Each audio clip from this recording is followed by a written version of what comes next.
Jake Morrison stood outside the fence at Fort Rucker, Alabama, watching the Apache helicopters perform maneuvers in the distance. He came here most mornings, drawn to the sound of rotors like a ghost haunting his former life. At 47, living in his car and working odd jobs for cash, Jake was a long way from the pilot he'd once been. Chief Warrant Officer for one of the Army's most experienced Apache pilots, with over 2,000 flight hours and 3 combat tours. That was before the incident, before the investigation, before everything fell apart. A security guard approached, the same one who'd moved him along dozens of times before.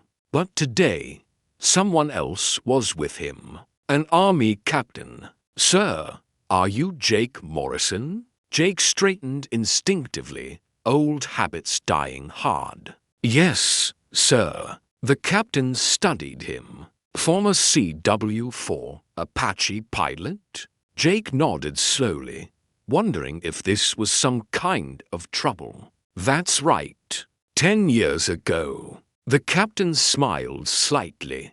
"Sir, there's someone who'd like to speak with you. Would you come with me?" Jake followed through the gate, his heart pounding. They walked past hangars to a small office building. Inside, sitting behind a desk, was a Navy Admiral. Jake recognized him immediately. Admiral Robert Chen, commander of Naval Air Forces. But what was a Navy Admiral doing on an Army base? And why did he want to see Jake?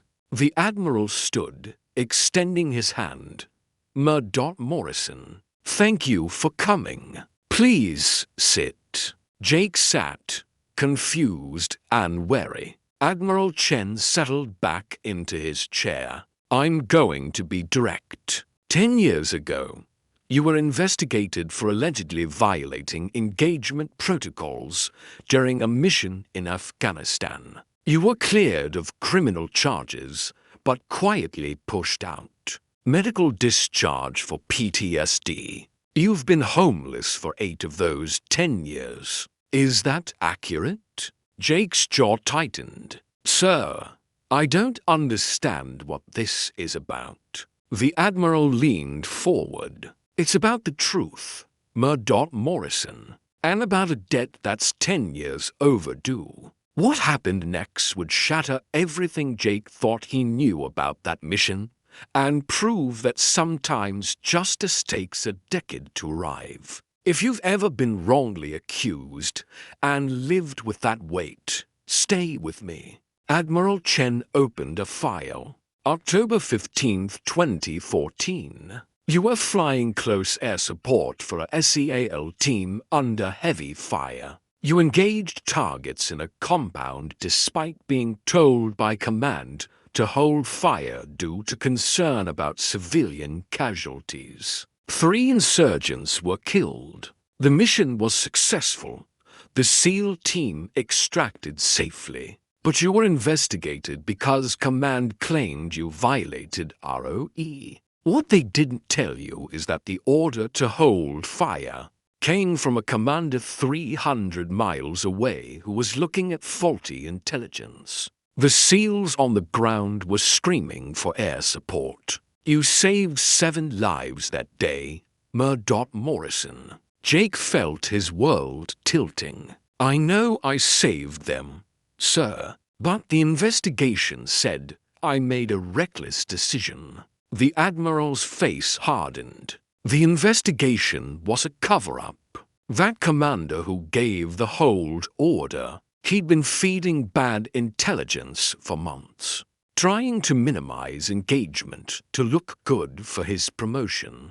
Your decision exposed his incompetence, so he buried you, made you the scapegoat. By the time we figured it out, you'd already been discharged and disappeared. We've been looking for you for 2 years. Jake couldn't speak. 10 years. 10 years of carrying the weight of thinking he'd been reckless, that he'd failed, that he deserved what happened to him. The SEAL team commander from that mission, Admiral Chen continued, is now a Navy captain. He's spent years trying to find you, to clear your name. He testified about what really happened. We've reopened the investigation. Morrison, your discharge is being reversed. You're being reinstated retroactively. That means 10 years of back pay, full benefits, and a formal apology from the United States Army. Jake's hands were shaking. I don't understand. Why now? The captain who'd brought him in spoke up. Sir, Captain Martinez, the SEAL you saved, he never stopped looking. When he made captain and got access to classified files, he found proof of the intelligence failures. He brought it to Admiral Chen, who has connections in Army Command. They pushed for a review. The commander who buried you was quietly forced into retirement. But that wasn't enough. They wanted to make it right for you. Admiral Chen stood. Mr. Morrison, there's something else. In recognition of your actions that day and your exemplary service record, you're being awarded the Distinguished Flying Cross. The ceremony is next month. But first, there's a request from Captain Martinez and his team. They'd like you to do something. Jake wiped his eyes roughly. What's that, sir? The Admiral smiled. They'd like you to fly in Apache one last time. Actually, not one last time. We're offering you a position as a civilian instructor pilot here at Fort Rucker. If you want it, the choice is yours. Jake couldn't hold back the tears anymore. I thought I'd never fly again. I thought I'd lost that forever. The captain stepped forward. You didn't lose it, sir. It was stolen from you. We're giving it back. 3 hours later, Jake sat in the cockpit of an AH-6 for Apache, his hands on the controls. A test pilot beside him. As the rotors spun up and the aircraft lifted into the Alabama sky, Jake felt something he hadn't felt in 10 years. Purpose.redemption.home. He flew for an hour, every maneuver coming back like muscle memory. The helicopter responding to his touch like an old friend. When he landed, there were people waiting. 7 men in Navy uniforms. The SEAL team he'd saved a decade ago. Captain Martinez stepped forward, saluting. Jake returned the salute. And then Martinez grabbed him in a fierce embrace. You saved us, Chief, and we never forgot. Not for one damn day. The other 6 SEALs surrounded them, and Jake understood that he wasn't alone anymore. These men had fought for him when he couldn't fight for himself. The ceremony a month later was small but powerful. Jake stood in a clean uniform, the Distinguished Flying Cross pinned to his chest, his back pay check in his pocket, and a new apartment waiting for him. But more important than any of that were the people round him. The SEALs who'd become family. The Admiral who'd pushed for justice. The pilots who welcomed him back as an instructor. He wasn't homeless anymore. Wasn't broken. Wasn't forgotten.